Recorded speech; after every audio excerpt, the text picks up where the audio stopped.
Maestros, ¿cómo están ustedes? Muy buenas noches. Aquí Manuel Quiles Cruz, 21:32 de la noche de este viernes 15 de junio de 2018. Hoy, continuando con lo que hemos venido comentando en esta idea de la tutoría en secundaria y hacia lo que sería, la educación socioemocional. Este tema que hemos venido, ya tengo varios videotransmisiones sobre este mismo tema. Un tema interesante porque lo podemos ver desde diferentes perspectivas. Una la podemos ver desde educación preescolar, lo podemos ver igualmente desde el tutor de secundaria. El día de ayer hablaba yo del tutor, hablaba yo en el sentido de que el tutor tiene oportunidades para generar la reflexión de los adolescentes de la escuela secundaria. Esto en torno al proyecto de vida que comentábamos ayer. Y en ocasiones puede orientar a los estudiantes en la reflexión de metas personales a corto, a mediano o a largo plazo.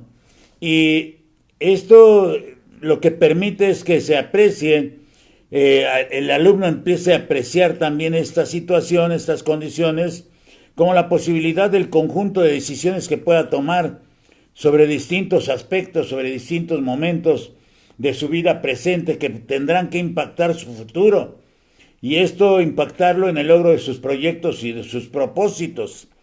He venido señalando en otras videotransmisiones la necesidad de ejecutar la idea del proceso psicológico de pensar, y que todo lo que podamos pensar lo llevemos a situaciones concretas, lo llevemos a condiciones tangibles, podamos cumplir nuestros propósitos, nuestros proyectos, podamos llevar a un concreto lo que nosotros estamos pensando.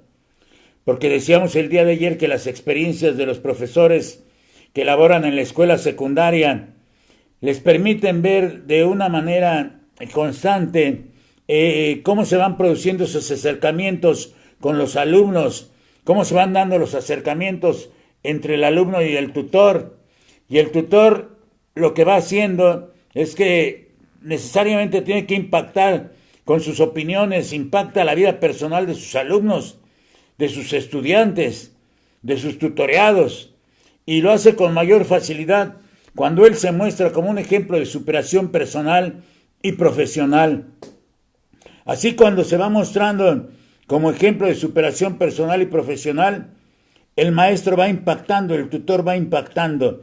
Yo hablaba ayer del asesor de los 70s en las escuelas secundarias, y hablaba yo del carácter del asesor también. Y el asesor hace un papel importante en la secundaria. Yo creo que de los niveles, la secundaria es el nivel más difícil, porque inclusive si lo viéramos desde la educación socioemocional y desde el perfil 5, desde el ámbito 5, habilidades socioemocionales y proyecto de vida, lo viéramos desde lo que es este perfil de egreso, y hablando de las habilidades socioemocionales y el proyecto de vida, podríamos observar este proyecto de vida como un proceso de toma de decisiones.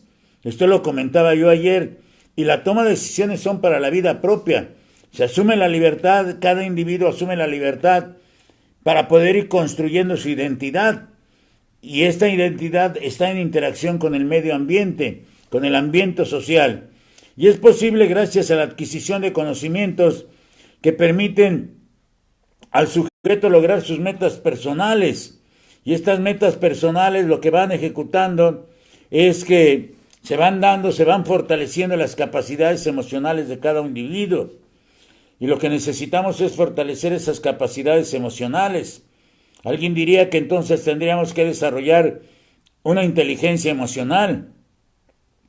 Y alguien nos diría que tendríamos que desarrollar múltiples inteligencias, donde las nuevas inteligencias, incluida la inteligencia espiritual que ahora señalan, sería importante. Por eso todo esto que plantean desde el documento oficial de 2017, Aprendizaje es clave, lo que tratan ellos es de llevarlo a ese aprender a ser. pero ya traemos el antecedente de las competencias para la vida.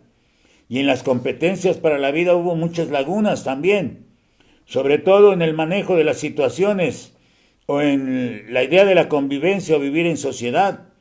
Si no lo ejemplificamos, no lo podemos hacer con los muchachos, en la secundaria, con los adolescentes, o no lo podría hacer en la preparatoria, no lo puedo hacer en la primaria si no lo ejemplifico. Por eso el proceso de toma de decisiones para la vida propia y para la vida personal tiene que ejemplificarse. Y ahí está ese concepto de identidad que se va desarrollando. Y se requieren de las habilidades sociales, se requiere de fortalecer las capacidades emocionales, y es un ejercicio que se va desarrollando también a lo largo de la vida, porque la experiencia y la intuición lo van colocando a uno de manera diferente. Por eso lo que van haciendo o lo que pretenden y se ha pretendido desde el proyecto de vida es irlo construyendo con varios elementos. Y estos elementos tienen que ver con un proceso de análisis. Es decir, el análisis también como la forma de descomponer ese todo, donde está la reflexión, donde está la decisión y donde está la acción. Entonces es necesario trabajar este ámbito desde el primer grado de educación secundaria.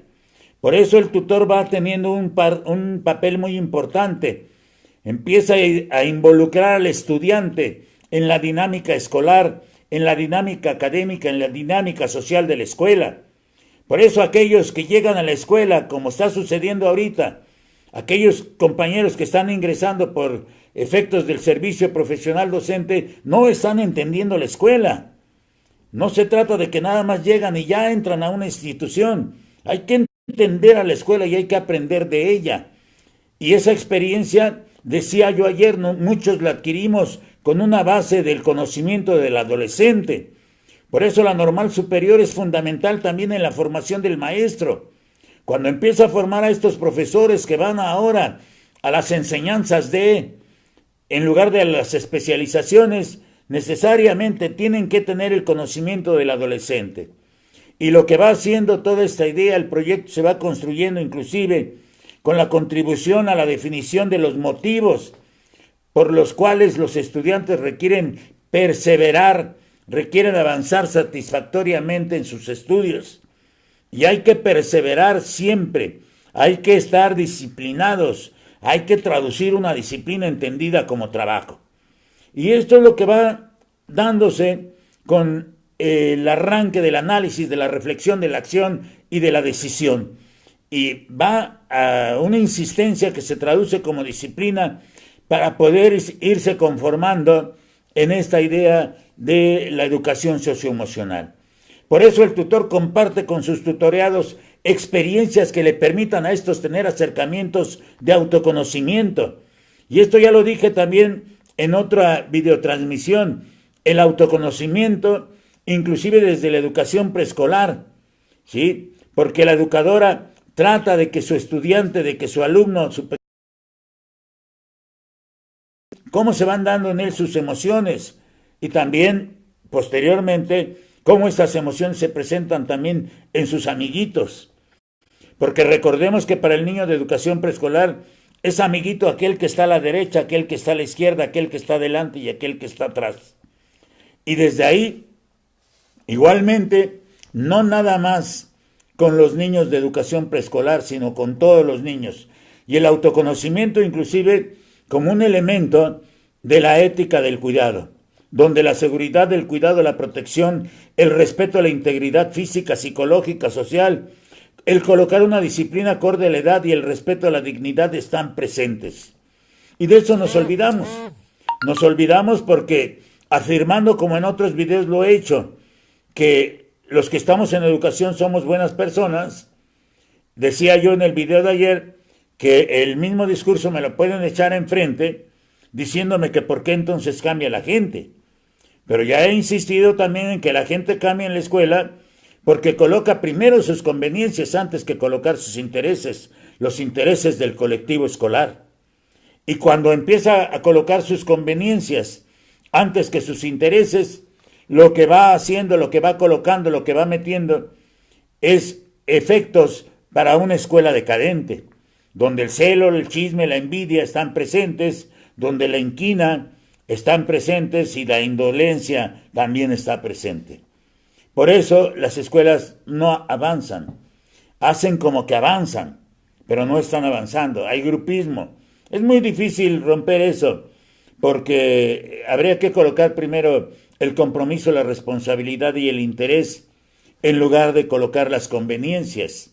Pero un buen tutor lo que va a hacer es incentivar al desarrollo de las habilidades de los estudiantes. Motiva la explosión de los talentos, decíamos ayer. Los talentos se me dan, pero tengo que motivarlos, tengo que explotarlos, que surjan, como en la idea de Federico Froebel, en esa ley de adentro hacia afuera, y que exploten, que venga esa explosión de talentos, donde los estudiantes se disponen a ponerse retos también, porque necesitamos ponernos retos para poder avanzando. Y surgen las legítimas aspiraciones que todos tenemos. Por eso estas legítimas aspiraciones que todos tenemos se reconocen también, o en ellas se van reconociendo las necesidades en la formación. Y entonces ya no nada más tenemos el análisis, la reflexión, la acción, sino la explosión de los talentos. ¿Cómo vamos a hacer para que nuestros estudiantes afloren todos esos talentos que se les han otorgado? ¿Quién? La propia vida. ¿Quién? Su naturaleza biológica. ¿Quién? Su intuición inclusive. La intuición que le coloca ahí los talentos. Y entonces esas capacidades, ese desarrollo de capacidades reales, habilidades, destrezas, actitudes, hábitos, valores, conocimientos, capacidad de análisis, síntesis, observación, descripción. Todas estas capacidades donde la atención también juega un papel muy importante. Y entonces surge el buen tutor de secundaria que permite aflorar los talentos del estudiante. Por eso el tutor lo que va promoviendo es la reflexión de todo aquello que le parece difícil o atractivo al estudiante. Se acercan con nosotros, nos platican inclusive sus cuitas, nos hablan de las vicisitudes que van pasando. Pero si yo no entiendo cómo o por qué se presentan esas cuitas, o por qué se manifiestan las vicisitudes como un sentido normal, porque también se manifiestan en mí. Y son esos momentos, los momentos agradables de éxito y los tropiezos que voy teniendo. Y así voy conformando eso que parece difícil en mi estudiante. Lo voy haciendo de una manera más sencilla para que él entienda que también todos hemos enfrentado esas situaciones. Por eso los esfuerzos son una verdadera demanda presente en la etapa estudiantil de la secundaria. Esa es la dificultad de la secundaria. Ellos son demandantes, nuestros estudiantes son demandantes, y yo tengo que entonces entender y preguntarles a ellos, como lo he hecho, como lo he venido haciendo siempre con mis estudiantes. Las preguntas en la mañana: ¿cómo estás? ¿Descansaste? ¿Dormiste bien? ¿Cómo te sientes? ¿Desayunaste? O las preguntas que podemos hacerle a nuestros estudiantes para irlos descubriendo. Por eso el trabajo de la orientación también es importante. Y en este sentido, bueno, pues las reformas de secundaria han ido colocando ahí diversas condiciones. Desde la reforma, desde la RIES de secundaria, luego la RES y luego la RS. Y ahora los nuevos modelos que están colocando. Por eso me interesa saber de mi alumno cuáles son sus gustos y preguntarle si conoces realmente tus habilidades. ¿Qué te gustaría lograr? ¿Qué es lo difícil que observas de conseguir?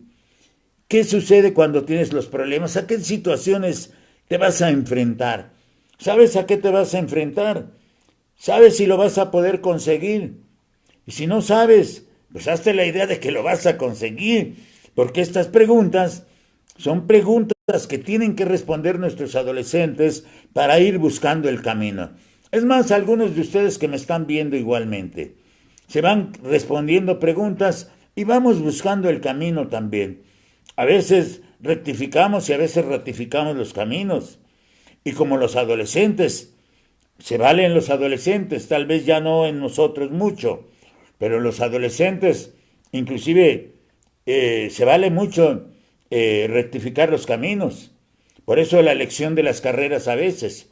Y al reconocer, al avanzar, al caminar, se van reconociendo los caminos que se van dando.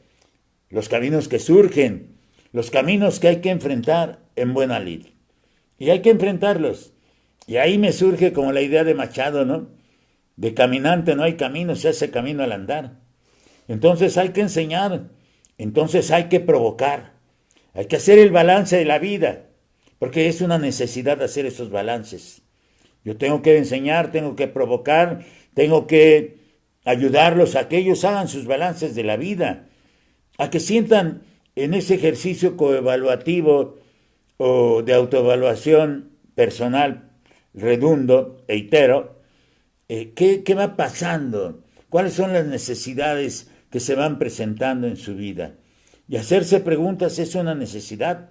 Y cada estudiante tiene que ir haciendo el balance de sus resultados, como nosotros vamos haciendo el balance de nuestros propios resultados. Por eso aprender a hacer escenarios es una necesidad. Buscar informaciones es algo ineludible. Tengo que estar buscando constantemente informaciones. Y a veces pregunto, y a veces las encuentro, y a veces me llegan. Y así el adolescente va camino a su juventud y va conociendo los perfiles que al final van a normar a las distintas áreas por las que siente atracción. Y nosotros necesitamos colocarlo también cercano a eso que es atractivo para ellos, a eso que le agrada, por las que se tienen y surgen los intereses, las que al final orientarán su elección, aunque a veces deje, cambie o retome un camino, o reoriente un camino. Por eso esto es importante hacerlo desde pequeños con nuestros niños pequeños. A veces lo hacemos, bueno, lo tenemos que hacer con nuestros hijos, porque nuestros hijos tienen que ir eligiendo también. Y a mí me toca como padre hacer surgir sus capacidades. A mí me toca como padre hacerlos que exploten en sus talentos. ¿Sí? ¿Por qué? Porque he venido sosteniendo 6 conceptos. A lo largo de todas mis videotransmisiones he dicho que hay 6 conceptos básicos en nosotros que que son los que nos permiten avanzar. Uno, el conocimiento, el otro, el saber. El saber es como la puerta de todo, es como la llave para abrir la puerta de todo. Si yo no sé, ¿qué voy a hacer? Puedo conocer mucho, pero si no sé solucionar problemas. Y también ya he dicho en otro momento, se requiere estar en paz para poder solucionar problemas. Y estar en paz es tener un estado de goce humano que me permita a mí enfrentar de mejor manera los problemas. Porque a veces siento que los problemas, y coloquialmente lo he visto y lo he dicho, hacemos tormentas en un vaso de agua. Entonces necesito el conocimiento y el saber. Pero aparte de que necesito el conocimiento y el saber, necesito también generar con estos dos la creatividad y la innovación. Por eso, crear la idea de un proyecto de vida implica crear toda la serie de pensamientos que me permitan concretarlos a corto, a mediano o a largo plazo. ¿Sí? Y nosotros seguimos intentando. En otra videotransmisión inclusive hablaba de las prácticas pragmáticas, donde todos vivimos generándonos proyectos, pero algunos nos generamos sueños guajiros imposibles de lograr. No están a nuestro alcance, no están en nuestro contexto. Hay cosas que sí voy a lograr, hay cosas que van a requerir más esfuerzo, pero que también las puedo lograr. Por eso de ahí lo que vamos viendo es que si yo quiero ir hacia una escuela inteligente, progresista y democrática, donde el pensamiento crítico esté presente, como me lo dicen en el ámbito 4 de la salida del perfil de egreso, y me lo hablan como algo nuevo, el pensamiento crítico, pues hay que decirle al documento que eso no es nuevo tampoco, porque tengo que ir a los momentos anteriores a la Revolución Mexicana, por ejemplo, con la escuela racionalista, con el Partido Obrero Socialista en la península de Yucatán, y con Salvador Alvarado y su antecedente que es Felipe Carrillo Puerto, o con Garrido Canaval en Tabasco, o con Tejeda en Veracruz, que son los que le dan fuerza a la idea de la enseñanza objetiva. Y estoy hablando de 1912 a 1916, donde para ellos, para ese grupo de pensadores mexicanos, es importante el pensamiento crítico. Y el pensamiento crítico requiere también de reconocer la experiencia y centran, ellos precisamente son los de la escuela racionalista en México, los que colocan al niño como centro del aprendizaje. Hoy tan mentado en la Reforma Integral de Educación Básica, el principio pedagógico 1, donde colocan al niño como centro del aprendizaje. Pero el antecedente histórico es la escuela racionalista. Y el antecedente histórico de la enseñanza objetiva está en la escuela racionalista. Y el amor por la ciencia natural está en la escuela racionalista. Y el pensamiento crítico está en la escuela racionalista. Y ahí está Carrillo Puerto, Salvador Alvarado, Garrido Canaval, Manuel Tejeda, ¿sí? Ellos, Yucatán, Tabasco y Veracruz. ¿Por qué? Porque Veracruz también ha sido cuna de muchas situaciones pedagógicas. Veracruz es la cuna de la pedagogía moderna mexicana. Y lo tengo que reconocer así, lo tengo que decir para que me escuchen los jóvenes maestros. La escuela no se hace nada más con la presencia del maestro y la práctica docente. La escuela se va haciendo con las informaciones históricas que nosotros tenemos para poder contrastar modelos.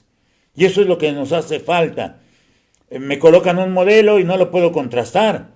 No lo puedo contrastar porque no tengo la información.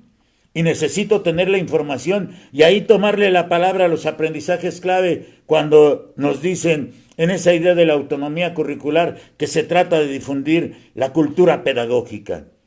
Y yo le pregunto, ¿y cuál cultura pedagógica? Porque cultura pedagógica hay mucha. Entonces, así como vemos en educación preescolar que una habilidad que históricamente se ha trabajado desde la educación preescolar es la autonomía, entonces observo también otras cosas, históricamente.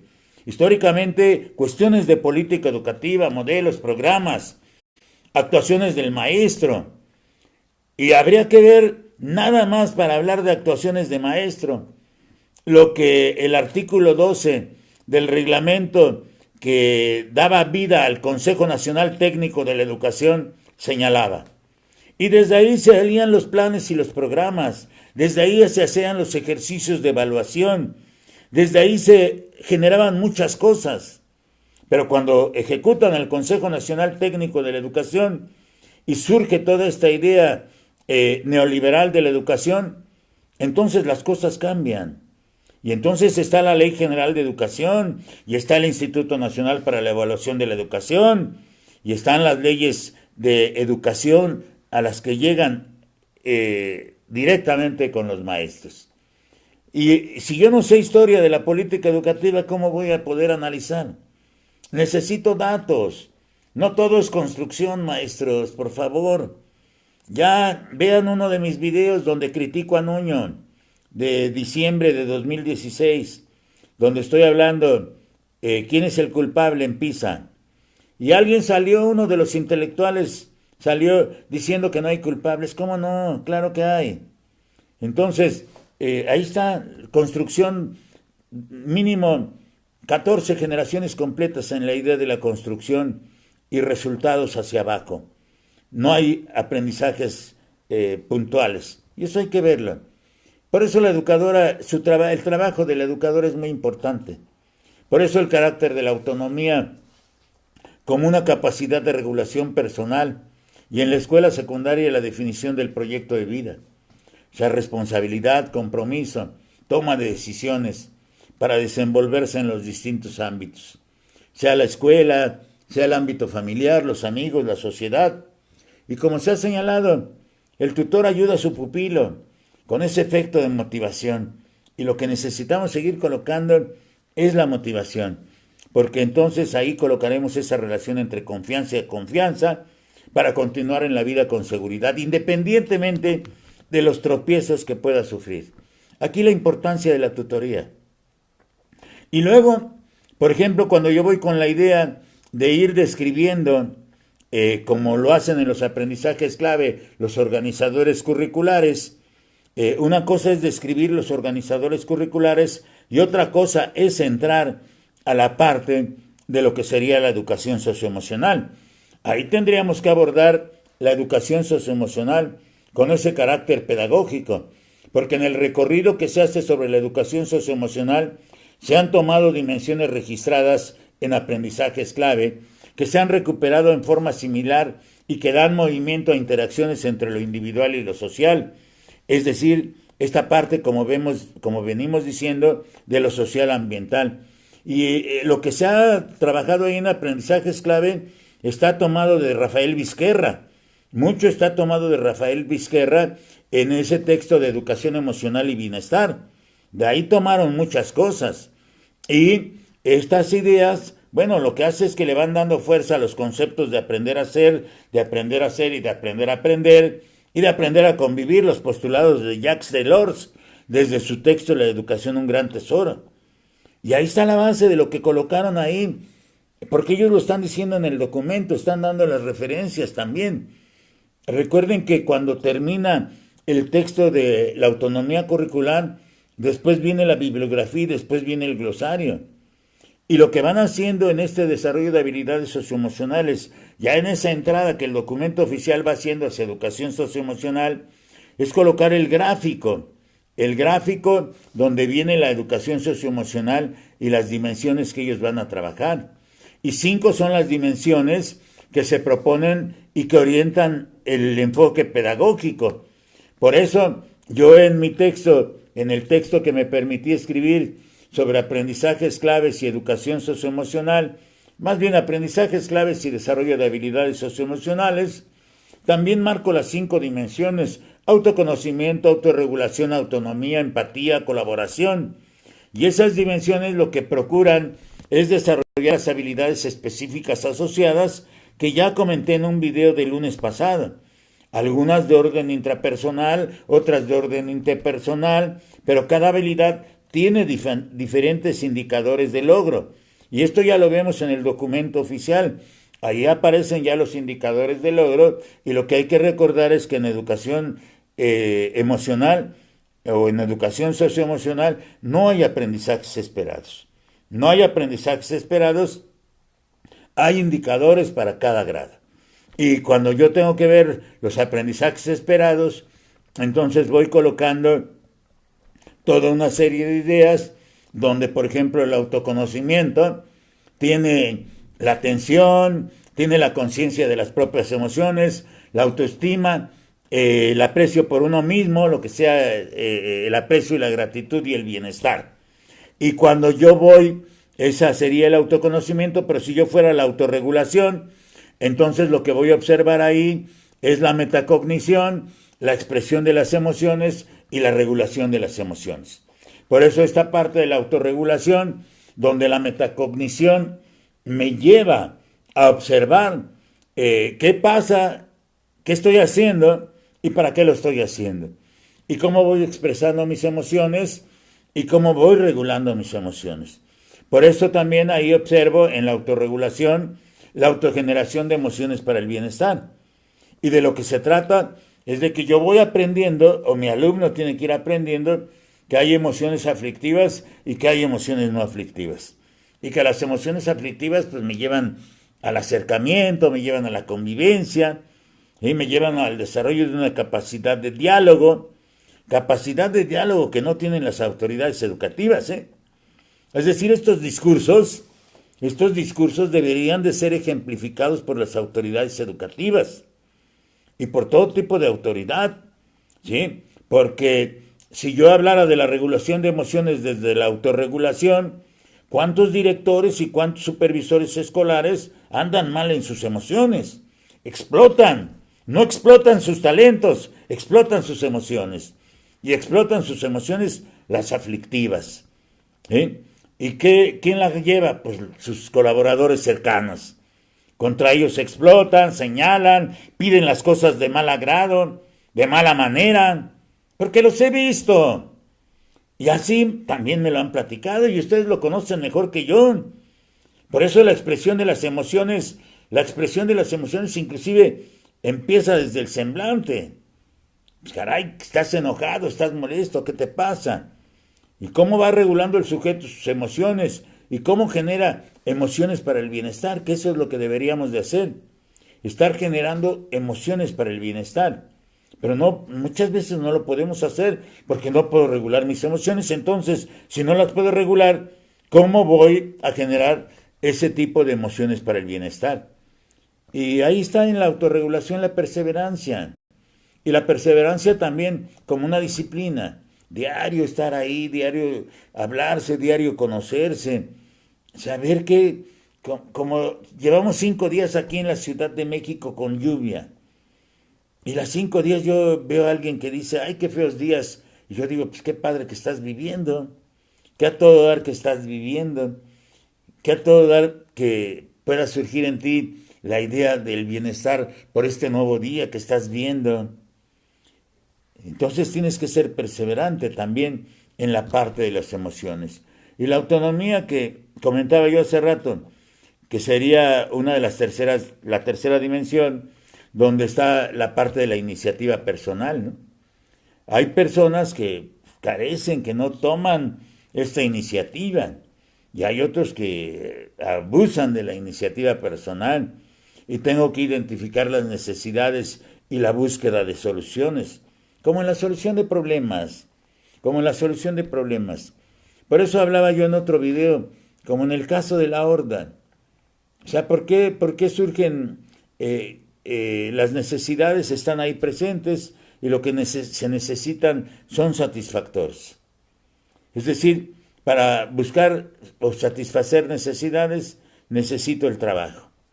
O sea, el trabajo es una inversión de energía. Y esa inversión de energía que es el trabajo es la que me ayuda en la traducción de la disciplina, la que me ayuda, traduzco la disciplina como trabajo. Y coloco la disciplina para perseverar también, y coloco la disciplina para satisfacer necesidades, y ahí está el trabajo. Y busco la solución de los problemas. Por eso, los líderes. El liderazgo es fundamental en la autonomía, la capacidad de regulación personal me lleva a convertirme en líder. A veces puedo ser un líder de mayor tamaño que otros, pero inclusive el liderazgo empezaría por uno mismo. Lo hemos visto, he visto experiencias. Hoy hubo una experiencia de trabajo en Ciudad del Carmen con un grupo de alumnos de secundaria que han conformado el primer club de liderazgo juvenil en el país que yo conozco. Si ustedes conocen otras experiencias de clubes juveniles de liderazgo desde las escuelas secundarias, esta secundaria, que es la secundaria del Golfo en Ciudad del Carmen, que dirige la maestra Irma García, que es la generadora del Seminario Interinstitucional de Pedagogía, la experiencia de liderazgo juvenil es única y se anticipó mucho tiempo a la autonomía curricular, porque ahí en la autonomía curricular también viene el liderazgo. Y yo preguntaría, bueno, ¿y qué le enseñaría otro proyecto a la secundaria del Golfo sobre liderazgo si su líder que es la maestra Irma García, ha generado una unión, una comunión de trabajo con liderazgo internacional? Y liderazgo internacional es mexicano. Es un grupo no lucrativo, es un grupo que trabaja con personas en todo el país. Yo sigo con la idea de hacer un grupo de liderazgo internacional en la Ciudad de México, pero necesitaría mucho asesoramiento desde Guadalajara y desde Campeche, porque ahí es donde, bueno, también está en Aguascalientes, también está en Zacatecas, también está en Querétaro, también está en Colombia. Vienen rectores de universidades al evento que hacen en las vacaciones de verano desde el liderazgo internacional. Por eso el liderazgo y la apertura, también la flexibilidad para tener esas aperturas. Pero las experiencias de liderazgo juvenil, las únicas que conozco, están en la secundaria del Golfo en Campeche. Entonces, la autonomía curricular se queda corta ahí. Y enseñarle a los alumnos todo este tipo de dimensiones en las emociones, como la toma de decisiones y compromisos, Pero lo primero que hacen los grupos de liderazgo es enseñar a hablar a los muchachos. O sea, enseñarlos a hablar en público, cómo organizar un discurso, cómo tienen que entrar, cómo tienen que desarrollar las ideas del discurso, cómo tienen que cerrar un discurso. Pero también los enseñan a escribir. O sea, un buen líder tiene que saber escribir. ¿Qué tiene que escribir? Pues sus ideas. Hay que escribir las ideas. Y las ideas, puedes estar de acuerdo, puedes no estar de acuerdo conmigo, les digo, pero son mis ideas y yo las escribo. Por eso me atreví a escribir aprendizajes clave y habilidades socioemocionales. Y otra dimensión sería la empatía. En la empatía es fundamental el bienestar y el trato digno hacia otras personas. Un director de escuela lo que debe de generar. Esto es importante para que lo escuchen los directores. Los directores necesitan discursos porque colocan la parte normativa y esa flexibilidad de la que está hablando en las actitudes, aprendizajes claves desde el enfoque competencial, pues no la conocen, no lo saben, porque no lo leen. Y ahora que están haciendo los círculos de estudio, también me doy cuenta de muchas limitaciones que tienen. No hay una capacidad general, porque es lo que yo he estado viendo, como para proceder a un análisis del documento, porque no hay antecedentes históricos de educación. Pocos son los maestros que están teniendo el manejo del contenido histórico de la educación. Entonces, desde ahí eso hace falta. Y cuando los maestros o señalamos a los directores y supervisores que deben de procurar el bienestar y dar un trato digno hacia las otras personas, esas otras personas son sus colaboradores directos. Y esas otras personas, en el caso de los supervisores, son los directores, y son los padres de familia, y son los maestros. Por eso esa idea de la empatía, de reconocer las emociones en los otros, que las provocan, ¿sí? Entenderlas, comprenderlas, lo que harían es tomar una perspectiva en las situaciones de desacuerdo o conflicto, o en las situaciones de cercanía. En otra videotransmisión hablé de los sentidos de cohesión, comunicación y pertenencia, y del concepto de familia. Por eso en la empatía, desde las habilidades socioemocionales, el bienestar y el trato digno hacia otras personas, la toma de perspectiva de situaciones de desacuerdo o conflicto, el reconocimiento de prejuicios asociados a la diversidad, la sensibilidad hacia personas y grupos que sufren exclusión o discriminación, y el cuidado de otros seres vivos y de la naturaleza. Y ahí están, ahí van conformando las ideas. La quinta dimensión sería la colaboración, una comunicación asertiva. Pero en la comunicación asertiva también está el defender mis propias ideas. Y si me encuentro a alguien que le molesten mis ideas y yo las tengo que defender, ¿cómo voy a ejercer ese nivel de comunicación asertiva?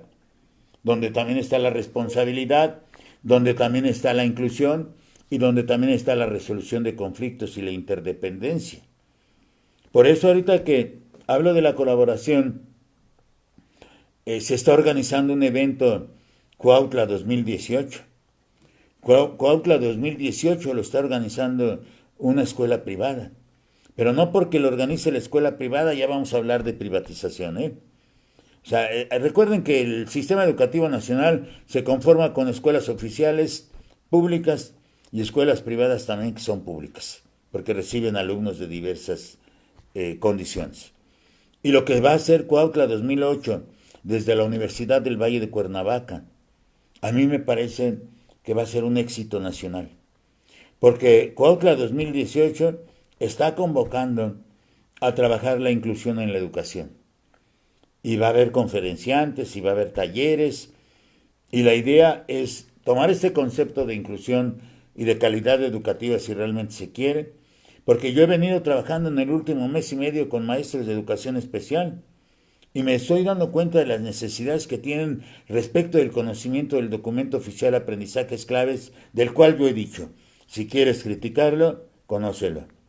Si quieres ayudarlo, conócelo y debes de saber para que puedas proponer algo mejor. Y Cuautla 2018 lo que va a hacer es trabajar toda la idea de la inclusión. Estamos hablando de una dimensión que se llama colaboración, donde está la comunicación asertiva, donde está la responsabilidad, donde está la resolución de conflictos, la interdependencia, y desde la cual se va a trabajar la inclusión en educación. Cuautla 2018 va a ser un hitazo nacional. Cuautla 2018 va a tener maestros. Lo que necesitamos es tener maestros. Maestros que hablen, maestros de educación especial que hablen, que nos digan qué está pasando, que nos digan a nosotros los maestros de grupo, porque yo me incluyo como maestro de grupo, qué está pasando y cómo se van dando las cosas en la inclusión educativa. Por eso, el día de mañana, maestros, vamos a empezar a desglosar cada una de las dimensiones. Mañana nada más vamos a hablar de autoconocimiento. Vamos a desglosar cada una de las dimensiones para ir abordando esta idea de la educación socioemocional. A veces se me va muy rápido el tiempo. Necesito ver, ya son 10:13. Empecé a las 21:32.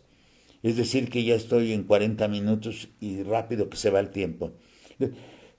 Quiero pedirles, maestros, si son tan amables, denle ahí abajo en compartir para que lo manden a los grupos. Yo anoche no pude compartir mi videotransmisión, la compartí hasta hoy, pero si ustedes le dan ahí abajito compartir, allá a su lado izquierdo, si me están viendo en su celular o en su computadora, les va a salir un menú donde arriba al lado derecho son sus grupos, los grupos a los cuales ustedes pertenecen, y si le comparten en los grupos, pues más maestros se enteran. Les quiero comentar también que tengo ocupados ya todas las semanas. Los únicos días que me están quedando son domingo y lunes de las semanas que me quedan aquí de 2018 y de 2019. Ya tengo ocupados casi todos los días y esto por las situaciones. Mañana vamos a estar en Lomas de Xomiatla, sí, es la parte de la provincia mexicana del Distrito Federal de la Ciudad de México, y ahí vamos a trabajar todas las ideas de aprendizaje clave, todos los temas de aprendizaje clave, porque estoy descomponiendo todo el documento en temas, y estoy haciendo un prontuario también, y mi libro de aprendizaje clave y habilidades socioemocionales también ya se está distribuyendo mucho. Así es que agradezco a todos. Cuando yo volteo aquí es que estoy viendo quiénes se han comunicado, quiénes han escrito, los que han entrado, los que han salido, y también vemos los maestros que nos siguen, y les agradezco, maestros. Hoy es viernes 15, nos vemos hasta el lunes, maestros, con el autoconocimiento, donde el autoconocimiento implica conocerse y comprenderse a sí mismo, tomar conciencia de las motivaciones, de las necesidades, de los pensamientos, de las emociones propias, de mis emociones, así como su efecto en la conducta y en los vínculos que se establecen con otros y con el entorno. También implica reconocerse a uno mismo, ver sus fortalezas, sus limitaciones y sus potencialidades. De eso vamos a hablar el próximo lunes, de la dimensión del autoconocimiento en la salida del perfil del ámbito 5, desarrollo de habilidades socioemocionales y proyecto de vida, llevado a lo que es la educación socioemocional. Maestros, les agradezco mucho su atención, nos vemos el lunes, y también próximamente, maestros, estoy anunciando, voy a hacer un curso a través de estas videotransmisiones sobre la próxima evaluación que van a tener. Aquí vamos a hacer 30 videotransmisiones en el asesoramiento de los cursos y lo vamos a abrir para todo el país. Soy su servidor, maestros, muy buenas noches. Hasta el lunes próximo. Gracias.